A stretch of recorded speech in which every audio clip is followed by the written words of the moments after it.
저는 2004년에 제13회 전태일 문학상을 받으면서부터 이제 그 시를 본격적으로 쓰기 시작했습니다. 사실 그때 군인 신분이었는데 이제 군인 신분으로 전태일 정신을 시로 쓴다는 것은 좀 뜻밖이기도 하고 상당히 좀 위험스러운 일이기도 했습니다. 근데 당시 이제 그 김대중 노무현 대통령님의 민주정부가 이어지면서 어떤 자신감을 가지고 저만의 어떤 그 특유한 시를 응모를 해봤는데 다행히 이제 당선이 되면서 이렇게 지금까지 지속적으로 시를 써오고 있습니다.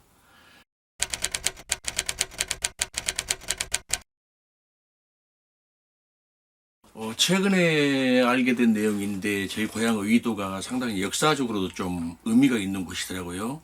잘 아시겠지만 명량해전을 마치고 이제 이순신 장군께서 이제 퇴각을 해가지고 3일 동안 거기에서 머무르면서 이제 성전 잔치를 한 곳이 저희 섬이더라고요. 그러니까 나중에 찾아보니까 난중일기에 무려 한 3번 정도 언급될 정도로 상당히 유서 깊은 곳이었는데 저는 그걸 모르고 자랐습니다. 사실은 모르고 자랐었는데 얼마 전에 알게 돼서 그 어휘를 또 이제 시로 이제 표현을 하고 싶은데 아직까지 이제 써보지는 못했어요. 근데 이제 그 섬 마을에서 아버님은 물고기를 잡는 아주 가난한 어부로 이제 이렇게 살아오셨죠. 근데 제가 군대 생활을 하던 어느 해 겨울에 느닷없이 46세 이렇게 생을 마감하시더라고요.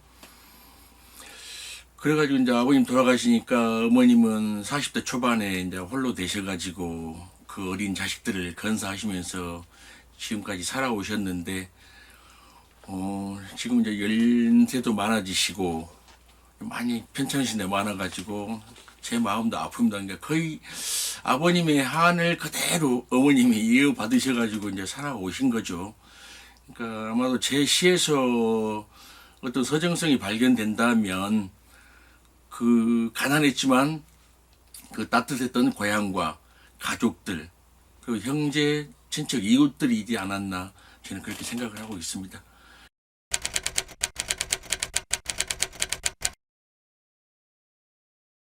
공군기상대에서 이제 하늘과 바람과 구름을 친구 삼아서 35년 정도 생활하다가 2018년에 이제 퇴직을 했습니다. 아마 잘 아시겠지만 직장이 담장이나 어떤 철조망으로 그 이렇게 막혀 있는 곳은 아마 군대 아니면 아마 교도소일 거라고 저는 생각해요. 이제 거기서 생활한다는 것은 상당히 어떤 그 자유의지라든가 어떤 그런 게 이제 강할 텐데 그런 어떤 그 하늘, 구름, 바람 등등 어떤 그 기상 요소들을 보면서 어떤 그 그런 마음들을 키웠지 않았나 이제 싶습니다. 근데 제가 이제 그 2006년도에 이제 그 파병이 되어서 이라크 전장에 이제 간 적도 있습니다.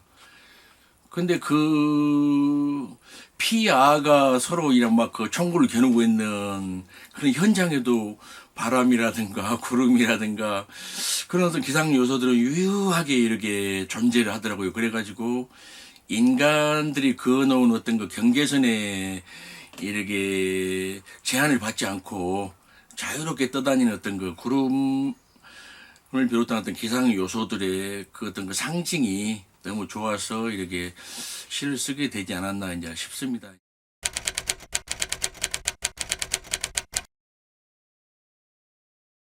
예, 아마도 잘 아시겠지만 저희 남도는 어떤 그 의향의 어떤 그 고향이라고 해도 아마 누가 부인하지는 못할 것 같아요.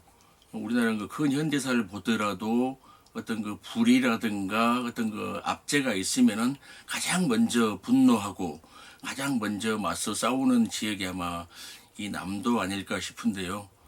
하여튼 뭐 죽창을 깎아서든 어떤 펜을 베려서든 어떻게든 어떤 그 정신을 가지고 지금까지 역사를 만들어 왔는데 아마 자연스럽게 저에게 아마 그 정신이 스며든 것 같고요. 제가 볼 때는 그 군생활 하면서 어느 시점에 이제 그 어떤 역사와 어떤 현실에 대해서 좀 깨닫게 되었습니다. 그래가지고 어떤 분의 이제 그 추천으로 이제 그 당시에 진보적 잡지가 있었습니다. 그 말지라고 지금은 폐간되었나 어쨌나 잘 모르겠는데요.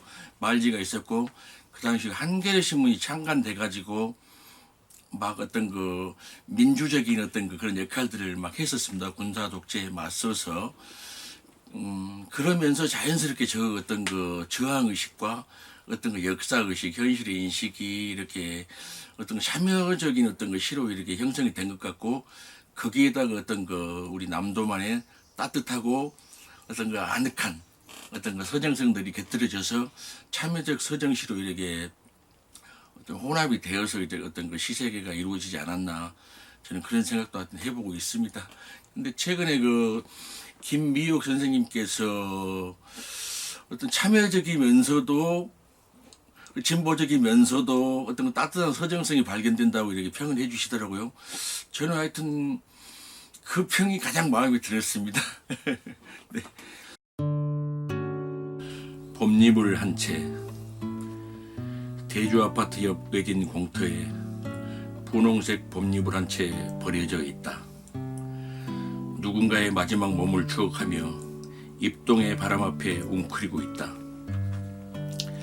경상도 어느 비행장에서 일을 할 때 아내와 나는 숟가락 2개로 살림을 시작했다. 연탄 보일러 숨구멍을 줄이며 석유 난로에 밥을 끓이면서도 우리는 좋았다. 봄잎을 한 채를 사며 자꾸만 값을 줄은 아내는 베개 하나를 덤으로 얻었지만 흥정에 나서지도 못한 나는 애문 돌불이나 툭툭 걷어차며 용문의 먼 산을 바라보았다. 아내는 봄잎을 솜처럼 부풀어 올라 새처럼 조잘거리며 자꾸만 말을 걸어왔다. 활주로를 이륙한 비행기는 새처럼 하늘을 날아가고 있었다. 우리도 언젠가는 새처럼 날 수 있다며 아내는 때를 기다리자고 했다. 봄날의 꿈을 꾸기 위해 우리는 시도 때도 없이 분홍색 이불을 덮고 잠에 들었다. 중령을 넘어온 바람이 창문을 흔들어도 비행기 소리에도 일어나지 않았다. 유랑지의 쓸쓸함도 욱신거리는 뼈아픔도 봄이불 속에서 자근자근 잦아들었다. 신혼의 단잠을 재워주던 봄이불 한 채, 낡은 솔기에 실밥을 뜯으며 숨죽은 솜을 부풀리며 아내가 느릿느릿 말을 걸어온다.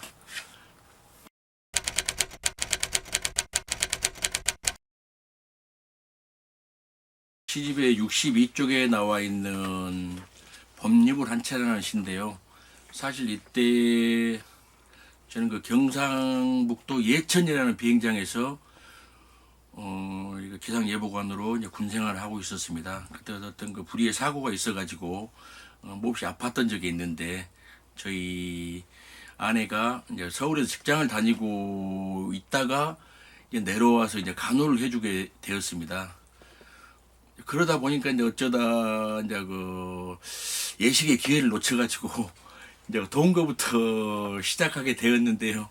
아주 가난하고 아주 우습게 그야말로 이제 그 시에도 나와 있는 것처럼 숟가락 2개로 이제 신혼살림을 시작을 했죠. 그래가지고 어느 날 제가 겨울에 이제 출근을 하다가 이제 쓰레기 분리수거장에 어떤 이불 한 채가 이렇게 버려져 있더라고요. 근데 그때 우리가 꼭 그 당시 가난할 때 어떤 샀던 그 봄이불 한 채 같은 느낌이 들었어요. 그래가지고 이제 거기서 이제 시의 모티브를 얻어가지고 이제 썼는데 예전에 어떤 그 문학단체에서 이 시를 낭송하다가 그까지 읽지 못하고 울어버린 경험들이 있어요.